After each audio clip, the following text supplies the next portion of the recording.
Baik, bismillahirrahmanirrahim. Assalamualaikum warahmatullahi wabarakatuh. Dalam kesempatan ini, kita akan membahas tentang materi yang berikutnya, yaitu kompleksitas algoritma.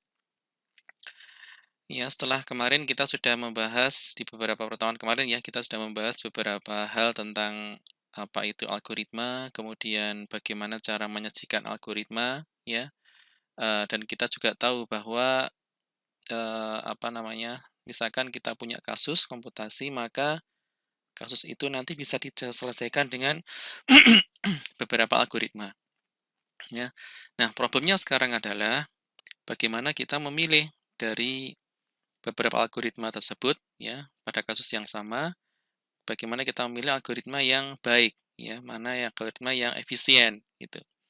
Nah, mengapa atau pentingnya apa sih kita bisa memilih algoritma yang efisien? Itu nanti akan berpengaruh pada kecepatan, ya, proses algoritma itu untuk menyelesaikan suatu permasalahan. Semakin cepat waktu yang diperlukan, maka akan semakin baik. Itu yang nanti kita harapkan. Nah, fokus kita pada materi kali ini nanti adalah bagaimana kita bisa menentukan algoritma mana yang efisien, gitu ya. Baik, eh, sebelum kita mulai pembahasan bagaimana cara mengukurnya, gitu ya, ada beberapa hal yang perlu saya sampaikan di sini, beberapa tujuan pembelajaran. Yang pertama yaitu setelah kalian mengetahui, setelah melihat tayangan ini, maka diharapkan kalian bisa mengetahui cara mengukur algoritma yang efisien. Nanti ada beberapa pendekatan, ada beberapa metode yang bisa kita gunakan untuk mengukur efisiensi algoritma. Kemudian kalian juga mengetahui apa sih itu model kebutuhan waktu, di mana model ini merupakan salah satu dari pendekatan yang bisa digunakan untuk mengukur efisiensi algoritma. Kemudian yang ketiga, kalian juga diharapkan mengetahui apa itu model abstrak untuk mengukur efisiensi algoritma, ya. Ini tujuan pembelajaran yang akan diharapkan kalian bisa dapatkan setelah mempelajari dari video ini. Baik, kemudian ada beberapa hal ya yang perlu saya sampaikan di awal. Yang pertama bahwa tadi sudah saya singgung ya bahwa sebenarnya pentingnya apa sih ya? Pentingnya apa kita bisa memilih atau bisa mengukur efisiensi algoritma? Karena nanti eh, pada saat tertentu kita dihadapkan pada permasalahan yang mungkin kompleks permasalahannya ya. Nah, algoritma yang efisien di sini nanti akan berdampak pada kebutuhan memori dan waktu yang juga sedikit.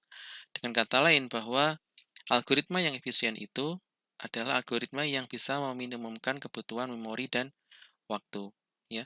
Semakin efisien sebuah algoritma, maka eh, kebutuhan memori dan waktu yang diperlukan juga sedikit, ya. Ini pentingnya kita bisa memilih, ya, mana algoritma yang efisien. Kemudian yang kedua, bahwa kebutuhan memori dan waktu sebuah algoritma itu bergantung pada ukuran input, ya, banyaknya input atau di sini dinotasikan dengan N, ya. Mengapa kok di sini tergantung dari inputnya? Karena secara logika mudahnya bahwa untuk input yang sedikit maka proses yang dibutuhkan juga sedikit gitu kan, seperti itu. Kalau misalkan inputnya untuk 10 data misalkan, maka untuk prosesnya tentu akan lebih cepat dibandingkan dengan input untuk 100 data gitu ya.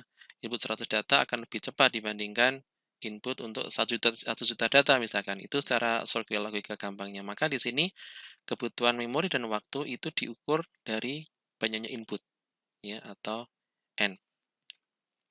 Kemudian efisiensi algoritma, ya, setelah kita tahu efisiensi algoritma maka dapat digunakan untuk menilai algoritma mana yang bagus dari sekian pilihan algoritma masalah gitu ya, penyelesaian masalah, maka kita bisa menentukan. Ini beberapa hal yang sebagai pengawal ya, sebagai pendahuluan dari materi kita ini.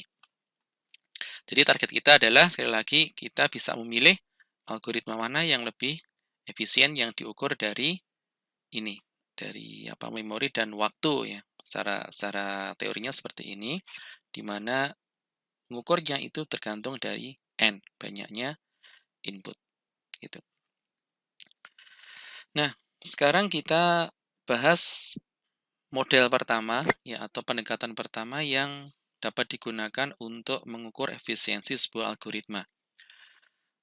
Model yang pertama ini yaitu dikatakan model kebutuhan waktu ya atau real time model. Apa itu model kebutuhan waktu atau model real time? Yaitu menghitung efisiensi algoritma diukur atau ditinjau ya atau dihitung dari lamanya waktu ketika algoritma itu dieksekusi oleh komputer ya atau istilahnya real time ya. Jadi contohnya misalkan ya ada sebuah permasalahan misalkan sorting n buah data. Sorting n buah data, kemudian kita bikin algoritma misalkan saya katakan algoritma A gitu ya untuk sorting itu. Nah, misalkan kita gunakan algoritma A tadi untuk mengsorting katakanlah 100 data gitu ya, 100 data.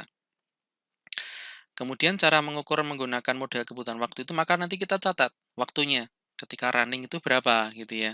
Berapa detik, berapa milisecond kita catat di situ. Kemudian kita gunakan untuk mensorting misalkan 1000 data. Ya, kita buat kode programnya, terus kita running, kemudian kita catat waktunya. Berapa detik, berapa milisecond, berapa mikrosecond, seperti itu. Kemudian misalkan ada dua algoritma A dan B untuk sorting, sama-sama sorting. Kemudian dengan menggunakan model ini maka sama ya. Jadi kita untuk melihat mana yang lebih efisien maka kita akan lihat running time-nya yang lebih cepat yang mana. Itu nanti yang akan dikatakan sebagai algoritma yang efisien gitu ya. Ini pendekatan yang pertama. Tetapi pendekatan ini ya, pendekatan dengan menghitung waktu running time-nya itu, real time-nya itu bukan cara yang tepat ya, bukan cara yang praktis ya, bukan cara yang bisa dilakukan secara standar. Mengapa? Karena yang pertama, kita tahu bahwa setiap komputer itu memiliki arsitektur yang berbeda ya. Misalkan RAM-nya berbeda, ya prosesornya berbeda, jenis prosesornya berbeda, frekuensinya berbeda, gitu kan ya. Itu menyebabkan running time dari setiap komputer beda-beda. Ini yang tidak bisa tidak bisa digunakan sebagai standar, gitu. Ya, misalkan algoritma sorting tadi, misalkan algoritma A tadi ya, algoritma A. Misalkan dijalankan di komputer pertama, ya dia dicatat misalkan waktunya misalkan 1 detik misalkan.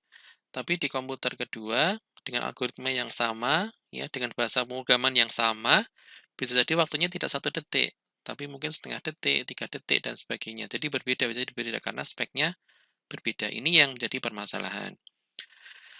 Kemudian yang kedua, kita tahu bahwa bahasa pemrograman kan bermacam-macam ya jenisnya. Kompilernya bermacam-macam. Ada Java, ada C, bahasa Pascal, bahasa Python, dan sebagainya. Nah, ini juga nanti bisa berpengaruh pada running time-nya, real time-nya. Juga berbeda. Meskipun speknya komputer mungkin sama, RAM-nya sama, prosesornya sama, ketika digunakan bahasa pemrograman yang berbeda, bisa jadi running time-nya berbeda. Ya, makanya ini beberapa hal ini bisa menjadikan metode ini tidak standar ya, tidak bisa baku karena berbeda-beda nilainya gitu. Nah, sehingga model ini dikatakan kurang tepat ya, tidak tepat untuk mengukur efisiensi sebuah algoritma. Nah, lantas bagaimana pendekatan yang berikutnya kalau ini dikatakan tidak tepat atau kurang tepat? Maka kita bisa menggunakan model berikutnya yaitu model abstrak. Ya, abstrak. Di mana model abstrak ini nanti ada dua pendekatan juga ya, ada dua cara, yaitu menggunakan ini yang namanya kompleksitas waktu, ya. Kemudian yang kedua yaitu menggunakan kompleksitas ruang. Kalau kompleksitas waktu, ya, atau di sini simbolkan dengan TN ya. Mengapa kok TN? Tadi kita tahu bahwa efisiensi algoritma itu kan bergantung dari banyaknya input ya atau N. Maka di sini kita bisa buat sebuah fungsi namanya TN. T itu time, waktu, N itu adalah banyaknya input. Maka TN itu adalah sebuah fungsi yang tergantung dari waktu. Nah, kalau kita menggunakan model abstrak, khususnya kita gunakan pendekatan kompleksitas waktu atau TN ini, maka caranya ngukur efisiensinya itu dilihat dari banyaknya proses komputasi yang dibutuhkan di dalam algoritma tersebut. Jadi yang kita hitung banyaknya komputasinya, ya, kita hitung. Kemudian pendekatan yang kedua yaitu pendekatan kompleksitas ruang atau SN.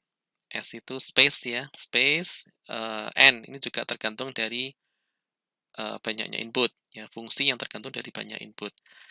Nah, bagaimana itu kompleksitas ruang? Yaitu ngukurnya adalah yang diukur adalah memorinya.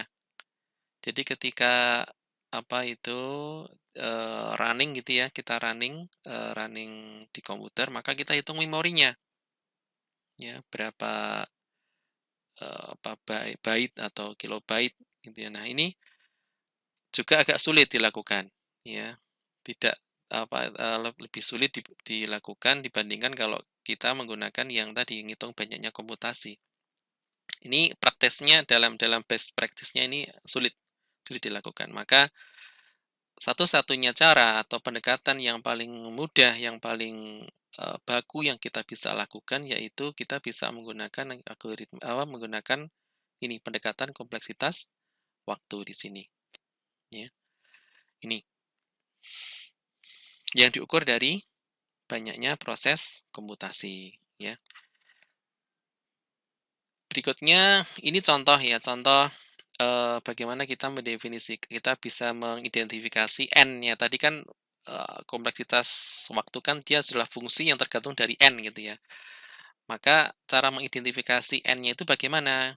Ini ada contohnya. Misalkan ada sebuah algoritma sorting tadi ya, misalkan ya algoritma sorting yang digunakan untuk mengurutkan atau mensorting 1000 data. Maka N-nya ya 1000 itu gitu, seperti itu. Jadi N itu adalah banyaknya input yang digunakan untuk proses di algoritma tersebut. Misalkan inputnya, misalkan ini algoritma mencari nilai maksimum dari 10.000 data misalkan, maka N-nya berapa? Ya N-nya berarti 10.000 seperti itu. Ya, gampang ya untuk identifikasi N-nya. Ini hanya contoh saja. Kemudian contoh berikutnya ini.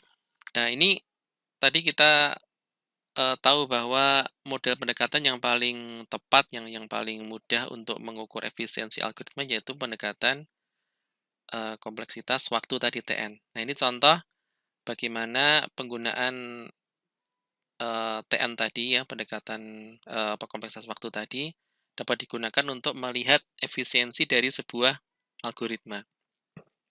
Ini contoh misalkan ada sebuah kasus ya, kasus X misalkan, kita nggak tahu kasusnya apa, misalkan kasus sembarang aja. Kemudian ada dua algoritma yang bisa digunakan untuk menyelesaikan kasus tadi, algoritma A dan algoritma B, ya. Kemudian dari dua algoritma ini mana yang paling efisien? Nah, itu kita bisa lihat dari TN-nya. Ya, kita lihat dari TN-nya. Misalkan ini TN dari algoritma A itu adalah 5000 N, ya. Jadi fungsi dalam N ya, masih dalam fungsi dalam N, tergantung dari N di sini. Misalkan 5000 N. Kemudian algoritma B yaitu 1,1 pangkat N dibulatkan ke atas.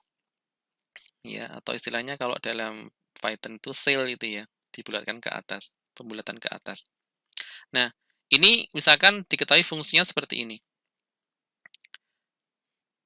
Yang A itu 5000 N, yang algoritma B 1,1 N. Nah, sekarang kita ketika akan melihat mana yang lebih efisien, maka kita bisa masukkan variasi dari N-nya. Ya. Misalkan untuk N10, inputnya 10. Itu untuk algoritma A dia butuh berapa, kompleksitasnya berapa gitu ya. Maka kita tinggal masukkan aja ke sini. Kalau 10 berarti masukkan ke sini berarti 50.000 nilainya, kompleksitasnya 50.000. Kemudian kalau algoritma B, 3, ya, 3. Nah, untuk N yang 10, kita lihat, kita tahu bahwa algoritma B yang dia lebih efisien dibandingkan algoritma A. Terus, kalau N-nya 100 misalkan, N-nya 100, maka algoritma A dia kompleksitasnya berapa? Kita masukkan ke sini. Oh, 500.000. Algoritma B cuma 13.781. Mana yang lebih baik? Ya, tentunya masih algoritma B ya. Untuk N10 dan N100 ini algoritma B masih menang, dia masih lebih efisien. Tapi apakah untuk N yang besar apakah masih menunjukkan gejala yang sama? Kita lihat di sini. Kalau misalkan N-nya 1000, untuk inputnya 1000 data, maka algoritma A dia butuh 5 juta. Ya, 5 juta, kompleksitasnya 5 juta nilainya. Tapi algoritma B di sini 2,5 kali 10 pangkat 41. Gitu. Mana yang lebih efisien? Ya, algoritma A. Ya, algoritma A. Karena dia lebih kecil nilainya kompleksitasnya. Kalau 1 juta, N-nya 1 juta, maka untuk A-nya di sini kita masukkan ke sini ya. Ketemunya 5 kali 10 pangkat 9. Sedangkan yang ini, Anda bisa lihat 4,8 kali 10 pangkat sekian, 41.000 sekian. Ya. Ini lebih efisien yang ini, ya yang A. Maka dapat kita simpulkan bahwa ya algoritma A itu akan lebih efisien kalau nilai N-nya adalah besar atau sampai dengan sangat besar. Maka dia akan lebih efisien dibandingkan algoritma B. Tapi untuk N yang kecil, ya N yang dalam range 10 sampai 100 mungkin ya, itu algoritma B yang lebih efisien. Gitu.